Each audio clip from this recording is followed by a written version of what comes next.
पितृदोष ये एक इस तरह का श्राप है, या कहें तो बर्थ चार्ट में एक ऐसा कॉम्बिनेशन है जो अगर प्रेजेंट हो तो ये जीवन की दिशा दशा पलट के रख देता है। किस तरह से? पितृदोष जब कुंडली में एक्टिवेट होता है, पितृदोष जब अपनी प्रबलता पे होता है, कहा जाता है कि 5 सिम्टम होते हैं। इन 5 में से कोई 1 या 2 सिम्टम इंसान को अपनी ज़िंदगी में आते ही आते हैं। इनमें जो सबसे पहला सिम्टम होता है कि या तो कोई परमानेंट सोर्स ऑफ इनकम नहीं बन पाता है, या फिर होता है कि उस इंसान का इनकम तो होती है लेकिन उसका सोर्स धीरे धीरे कम होता चला जाता है, इनकम सूखती चली जाती है, इंसान पैसे के काफ़ी ज़्यादा लेन देन में फंस जाता है, यानी उसका गुजारा होना जो है ना वो मुश्किल हो जाता है, और उसकी वजह से समाज में उसकी प्रतिष्ठा, उसका नाम जो है वो खराब होना शुरू हो जाता है। पितृदोष का दूसरा लक्षण है या तो शादी ही नहीं होती है, या शादी होने के बाद सेपरेशन या तलाक जैसी कुछ ना कुछ ऐसी दिक्कतें आ जाती हैं। इवन बहुत सारे केसेस में देखा गया है, और ये जो है ये पितृदोष का तीसरा लक्षण है कि संतान नहीं होती, या हो के इस दुनिया से चली जाती है, या कुछ इस तरह से संतान को हो जाता है कि वो संतान जो है ना हुए के बराबर होती है। ये पितृदोष की तीसरी निशानी है। चौथी निशानी है कि घर से बीमारी का वास नहीं जाता है। एक मेंबर ठीक होता है, दूसरा बीमार हो जाता है, दूसरा ठीक होता है, तीसरा बीमार हो जाता है, यानी परिवार में दवाइयां जो हैं अपना परमानेंट अड्डा बना लेती हैं। और पितृदोष का 5वां लक्षण है घर में कलेश या आपसी मनमुटाव का वातावरण रहता है। तो इस तरह से पितृदोष के ये जो लक्षण है ना, ये एक या एक से ज्यादा लक्षण उन चार्ट्स में देखने को मिलते हैं जिनमें पितृदोष अपनी पूरी प्रबलता के साथ होता है। आज के वीडियो में हम ये चर्चा करेंगे कि कौन से ऐसे कॉम्बिनेशन हैं जो ये कंफर्म कर देते हैं कि हाँ, इस चार्ट में पितृदोष है। इसके अलावा हम ये भी जानेंगे कि इस पितृदोष को किन उपायों से खत्म किया जा सकता है, और सबसे इंपॉर्टेंट जो इस वीडियो के अंत में मैं बताऊंगा कि इस पितृदोष के कारण और निवारण को जानने के बाद हम अपने रूटीन में क्या सुधार करें, क्योंकि ये महा उपाय होने वाला है कि हम अपने जीवन में बदलाव किस तरह से लाए ताकि कर्मों की इस गति को हम बैलेंस कर सकें। नमस्कार, मेरा नाम है योगेश शर्मा, स्वागत है आपका happy life with Yogesh Sharma में। तो शुरू करते हैं हम कॉम्बिनेशन से कि बर्थ चार्ट में ऐसे कौन से कॉम्बिनेशन होते हैं जो हमें क्लियर कट बता देते हैं कि पितृदोष है या नहीं है। पितृदोष के लिए ज्यादातर एकमात्र ग्रह है जो जिम्मेदार होते हैं, वो है सूर्य। सूर्य को बोला जाता है हेड ऑफ द फैमिली। सूर्य हमारे सोलर सिस्टम के भी मुख्य ग्रह हैं। और पितृदोष में होता क्या है? पितृदोष में यह माना जाता है कि इस इंसान के ऊपर पितरों की कर्स है, पितरों का श्राप है, यानी उसकी पिछली पीढ़ियों में से कोई ऐसे जरूर पीढ़ी थी जो इस दुनिया से खुश होके नहीं गई, जिनको अपने परिवार से, अपनी लाइनें से शिकायत थी, और उनका जो कर्स है, उनका जो श्राप है, वो पीढ़ी दर पीढ़ी चलता चला आ रहा है। तो जिस तरह से सूरज जो है हेड ऑफ द फैमिली है, पितृदोष में पूर्वज जो होते हैं वो भी कभी ना कभी फैमिली के हेड रहे होते हैं। तो सूरज का बर्थ चार्ट में खराब होना एक पर्टिकुलर तरह से पितृदोष का हमें निशानियां बताता है। किस तरह से? सूरज अगर नीच हो, नीच होना कभी पितृदोष नहीं होता है, लेकिन सूरज के नीच होने के बाद सूरज अगर नोड्स यानी राहु या केतु के क्लोज कंजंक्शन में हो, यानी उनके साथ बैठे हो बर्थ चार्ट में, तो यहाँ पे पितृदोष की संभावना बहुत ज़्यादा बढ़ जाती है। नोड्स में भी केतु की जगह पे राहु जो है, केतु सूर्य को अर्ध ग्रहण लगाते हैं लेकिन राहु सूर्य को पूरा ग्रहण लगाते हैं।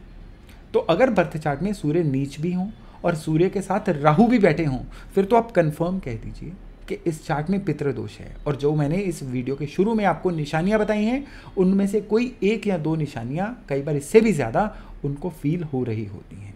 बर्थ चार्ट में सूर्य को अगर राहु की दृष्टि मिल रही हो, और उस केस में अगर सूर्य राहु की डिग्रीज भी बराबर हों, फिर तो ये पितृदोष जो है बहुत ही जहरीला, बहुत ही घातक पितृदोष बन जाता है। कई मायनों में देखा गया है कि सूरज का शनि के साथ होना भी पितृदोष का निर्माण करता है। यानी बर्थ चार्ट में अगर सूरज शनि एक साथ हों तो भी इंसान को इस तरह की दिक्कतों का सामना करना पड़ता है। खाली यही कॉम्बिनेशन नहीं, सूर्य जब राहु या शनि के नक्षत्रों में भी हो, राहु के नक्षत्र हैं आद्रा, स्वाति और शतभिषा, और शनि के नक्षत्र हैं पुष्य, अनुराधा और उत्तरभाद्र। इन नक्षत्रों में सूर्य जब भी होंगे बर्थ चार्ट में, और स्पेशली सूर्य जब शाम के समय वाले सूर्य होंगे, यानी 7वें घर में, 6ठे घर में, 4थे घर में, 3रे घर में, इस तरह के घरों में और इन नक्षत्रों में होंगे, तो जो ये पितृदोष है उसके एक्टिवेट होने के, उसके प्रबल होने के आसार जो हैं बहुत ज़्यादा बढ़ जाते हैं। अब ये तो था कि पितृदोष के कॉम्बिनेशन कौन से हैं, लेकिन एक सवाल दिमाग में आता है कि ये कॉम्बिनेशन आखिर हमारे चार्ट में आते ही क्यों हैं। ये आते हैं पिछले जन्मों के संचित कर्मों की वजह से। कोई इंसान जब अपने जाने अनजाने में कुछ उससे इस तरह के कर्म हो जाते हैं जिससे वो अपने एल्डर्स का निरादर करता है, अपनी लाइनेज का, अपनी फैमिली के रिचुअल्स को नहीं मानता है, उनसे हट के चलता है, या उसकी वजह से पूरे परिवार को काफ़ी ट्रबल्स होती हैं, नीचा देखना पड़ता है, तो अगले जन्म में कहा जाता है कि इस पितृदोष का निर्माण होता है। अब इसको सॉल्यूशन देने के 2 ही तरीके हैं। या तो इंसान उस बर्थ चार्ट को डीकोड करके उसके तरीके से बिहेव करे, अपने जीवन में अपनी आदतों को, अपने जीवन में अपने सभी क्रियाकलापों को उसके तरीके से रखे, तो फिर तो पितृदोष इसी जन्म में, बल्कि बहुत जल्द, कुछ महीनों वर्षों में ही सही होता हुआ देखा गया है। लेकिन अगर इंसान इन चीज़ों को भूल के जो कर रहा है उसी को करता रहेगा, तो फिर ये पितृदोष जो है उसको वो डाइल्यूट हो सकता है, उसका प्रभाव थोड़ा उपायों से कम हो सकता है, लेकिन पितृदोष खत्म नहीं होगा, ये फिर अगले जन्म तक भी साथ में चलता है। तो मैं अभी आपको पहले तो बताऊंगा कि पितृदोष अगर हो, ये ट्रबल्स हो, तो उसके उपाय क्या करने चाहिए, और फिर मैं बताऊंगा कि जीवन में सुधार किस तरह से लाने चाहिए ताकि ये पितृदोष जो है ये जल्दी से जल्दी खत्म हो और हम तरक्की रास्ते पर चलें, हम अपने जीवन में पूरे खुशहाली के रास्ते पर चलें। तो उपायों में सबसे पहला उपाय है पितृपक्ष, यानी श्राद्ध में किया जाने वाला उपाय। तो पितृपक्ष यानी जिनको श्राद्ध बोला जाता है, ये आते हैं अश्विन महीने में पूर्णिमा के बाद जो पहला दिन होता है, ये पितृपक्ष का पहला दिन होता है, और ये पखवाड़ा जो है ये अमावस तक चलता है। तो पितृपक्ष के 14 दिन और एक अमावस यानी 15 दिन उपाय क्या करना है, आटे का एक दिया बनाना है देसी घी का, और उसको रात को शिव मंदिर में लेके जाना है, किसी भी सिद्ध प्राचीन शिव मंदिर में लेके जाइए, और तब शिव जी को अपने पितृ मान के अपने पितरों के नाम पे वहां पे दिया जलाइए और पितरों की शांति की प्रार्थना करिए। फॉरगिवनेस की प्रार्थना करनी है। ये फॉरगिवनेस जो है ना, क्षमा प्रार्थना, ये 2 वे होनी चाहिए कि मैंने जिनके प्रति आज तक अपराध किए हैं कृपया वो मुझे क्षमा करें, और जिन्होंने मेरे प्रति अपराध किए हैं मैं उनको भी अनकंडीशनली क्षमा करता हूँ। और इसके साथ साथ पितरों की सदगति की भगवान भोले शंकर से प्रार्थना करनी है और वहाँ से आ जाना है। यहाँ पे एक बात को याद रखिएगा कि इस समय में किसी भी तरह का कोई भी और भगवान से प्रार्थना या मन्नत नहीं करनी है, केवल इस प्रार्थना को, इस रिचुअल को यहीं तक सीमित रखना है। तो ये है पितृदोष को शांत करने का सबसे पहला उपाय। और दूसरा उपाय है हर अमावस पे किया जाने वाला उपाय। अमावस का जो दिन होता है ना, ये माना जाता है कि जिस दिन चंद्रमा नहीं होते हैं और सूर्यास्त के बाद जब सूर्य भी नहीं होते हैं, यानी when there is no sun no moon, उस समय पर पितरों को याद करने का, उनकी शांति की प्रार्थना करने का सबसे बढ़िया दिन होता है। तो क्या किया जाना चाहिए, अमावस वाले दिन शाम को, जो मैंने अभी पूरे पितृपक्ष में करने वाला रिचुअल बताया था, शिव मंदिर में दिया जलाने वाला, इसको आगे हर अमावस पे कंटिन्यू करिए, यानी पूरी श्रद्धा से हर अमावस को शिव मंदिर में एक दिया जला के आइए देसी घी का, और पितरों की शांति की प्रार्थना करिए।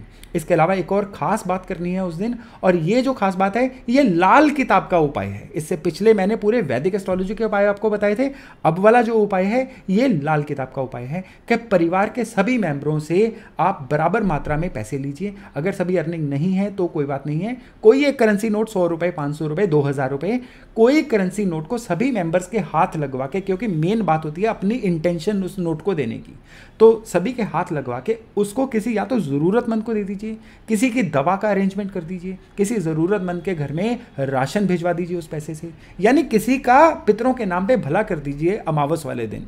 तो बिलीव करिए कुछ एक अमावस के बाद ही आपको अपनी सभी जो समस्याएं आपको पितृदोष के कारण आ रही हैं उनका सोल्यूशन नजर आना शुरू हो जाएगा। दोस्तों देखिए, सबसे ज़रूरी बात है कि उपायों से कभी कृपा हवा से उड़ के नहीं आएगी।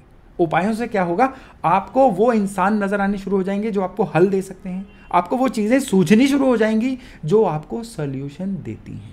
ज़रूरत है केवल और केवल समय की नब्ज पहचानने का और सही समय पे सही उपाय करने का। अब वीडियो के अंत में मैं ये चर्चा करना चाहता हूँ कि पितृदोष हो तो अपने जीवन में परिवर्तन क्या लेके आने चाहिए। पितृदोष दरअसल आपके जन्म कुंडली के थ्रू आपको इशारा कर रहा है कि एक बिल्कुल डिफरेंट तरीका है जिससे आपको चलना होगा। वो डिफरेंट तरीका क्या है? सबसे पहले तो फैमिली के रिचुअल्स को, फैमिली के रिवाजों को बिना दिमाग लगाए मानना होगा और उनको आगे बढ़ाना होगा। यानी जो भी आपके परिवार में जैसे भी रीति रिवाज चलते आ रहे हैं उनमें अपनी कोई सोच ऐड मत करिए, क्योंकि ये जो रीति रिवाज है ना, ये आपके पूर्वजों ने पीढ़ी दर पीढ़ी बहुत ज़्यादा सोचकर बनाए हैं। ना जाने उन्होंने कौन से ऐसे परहेज किए, न जाने उन्होंने कौन से ऐसे त्याग किए कि आज उनकी पीढ़ी के रूप में आप यहाँ खड़े हैं और उनको याद कर रहे हैं। इसलिए उनके द्वारा बनाए गए रीति रिवाजों को कोई चैलेंज ना करें और उनको एज इट इज़ पूरा करें। और दूसरा जो आपने अपनी लाइफ में चेंज लेके आना है, या तो अपने पितरों का स्थान, जिसको जठेरों का स्थान बोला जाता है, पूर्वजों का स्थान बोला जाता है, कुल देवता का स्थान बोला जाता है, उसको ढूंढिए, उसकी सेवा करिए, वहाँ पे जाके हाजिरी अपनी दीजिए। अगर आपको अपने पितरों का, कुल देवता का स्थान नहीं पता है तो किसी प्राचीन शिव मंदिर को पितरों का या पूर्वजों का स्थान मान लीजिए और आज के बाद आप और आपकी अगली सारी पीढ़ियां उसी स्थान को पूर्वजों का स्थान मान के पूर्वजों की शांति की प्रार्थना वहां पे करेंगी। ये था आपका प्रैक्टिस नंबर 2। और लास्ट प्रैक्टिस जो आपने अपने बर्थ चार्ट में सभी दोषों को, पितृ दोषों को खत्म करने के लिए करनी है, आपने अपने सूर्य को बलवान करना है। सूर्य को बलवान करने के लिए सूर्य के तरीके से चलना होगा। सूर्य का तरीका है डिसिप्लिन। सूरज की जो मूवमेंट है ना, वो पूरे अगले 100 साल की भी प्रिडिक्टेबल है कि इतने बज के इतने मिनट पे सूर्य निकलेंगे, इतने बज के इतने मिनट पे सूर्य डूबेंगे। तो आपको भी अपनी लाइफ को उतना ही डिसिप्लिन रखना होगा। अब सूरज की एक और खासियत है, सूरज रोशनी तो देते हैं लेकिन बदले में आपसे लेते कुछ नहीं है। तो आपको भी अनकंडीशनली हेल्पफुल रहना होगा लोगों के लिए। आपके जितने भी साधन हैं, आपके पास जितना भी सामर्थ्य है, आपको उसके अकॉर्डिंग ही लोगों की सहायता करनी होगी। अब ये चीज़ें जो हैं अगर आप अपनी लाइफ में अप्लाई कर लेते हैं और मेरे बताए उपाय अगर कर लेते हैं, मैं आपको गारंटी देता हूं कि पितृदोष से जनित जितनी भी आपकी लाइफ में समस्याएं हैं 21 दिन से लेके 11 महीने के अंदर अंदर पूरी तरह से समाप्त हो जाएंगी। और इसका आपके लाइफ में जो भी एक्सपीरियंस होगा ना, आप मुझे कमेंट बॉक्स में लिख के ज़रूर बताइएगा। तो ये चर्चा आज यहीं तक थी। बहुत जल्द मिलते हैं एक नए टॉपिक, एक नए विषय के साथ। तब तक अपना खूब ध्यान रखिएगा। नमस्कार।